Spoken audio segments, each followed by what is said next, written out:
You don't cry when things happen. You wait.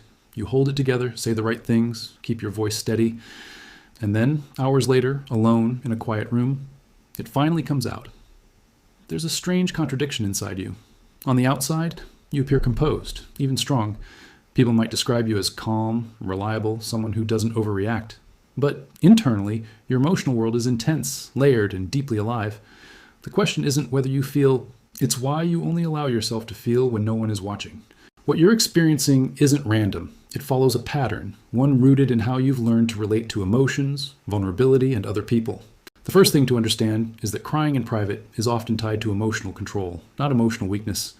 You've likely learned, consciously or not, that emotions are something to manage rather than express. Maybe growing up, strong reactions were dismissed, ignored, or even punished, so you adapted. You became someone who processes feelings internally before showing anything externally. For example, when something upsetting happens at work, you don't react immediately. You finish the meeting, respond professionally, and only later, when you're alone, your body releases what your mind held back. This isn't suppression in the dramatic sense. It's delayed expression, and it feels safer that way. But this leads into something deeper. You associate vulnerability with exposure. Crying in front of others can feel like losing control over how you're perceived. When you're alone, there's no audience, no risk of being misunderstood, judged, or pitied. You get to experience your emotions without managing someone else's reaction. Think about how different it feels to cry alone versus in front of someone, even someone you trust. Alone, there's no need to explain yourself, no pressure to stop too soon, no subtle awareness of how your emotions are affecting the other person. Privacy gives you full ownership of your emotional experience. And that connects to a third layer. You're highly aware of other people's emotional responses. When you cry in front of someone, it doesn't just stay about you, it becomes shared space. You might start thinking about whether they're uncomfortable, whether they know what to say, whether you're making things awkward. So instead of fully feeling, part of your attention shifts outward. This is common in people who are emotionally perceptive. You pick up on tone, body language, silence, and because of that, you often choose to protect others from your intensity. Crying alone removes that burden. It allows you to feel without simultaneously monitoring someone else. Over time, this creates a habit where emotional release becomes a private ritual rather than a shared experience. You might find yourself waiting, sometimes unconsciously, for the right moment to finally let go. Maybe it's late at night when everything's quiet. Maybe it's in the shower or during a long drive. These environments feel safe because they're contained. There's a beginning and an end.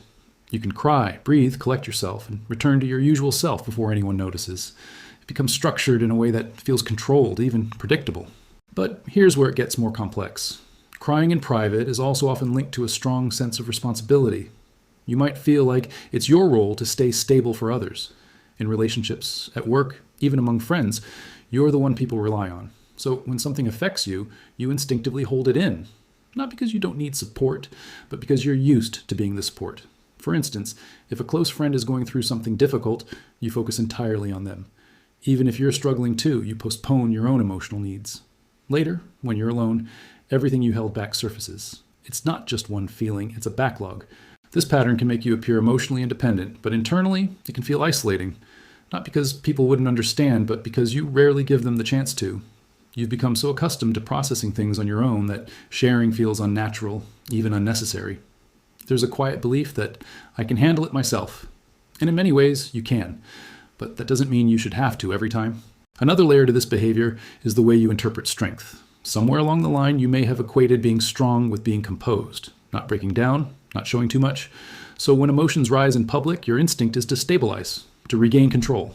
Crying alone then becomes a way to preserve that identity. You're still allowing yourself to feel, but on your own terms, in your own space. It's a compromise between emotional honesty and self-image. Interestingly, people who cry in private often feel things more deeply than they show. Your emotional responses aren't shallow, they're just carefully managed.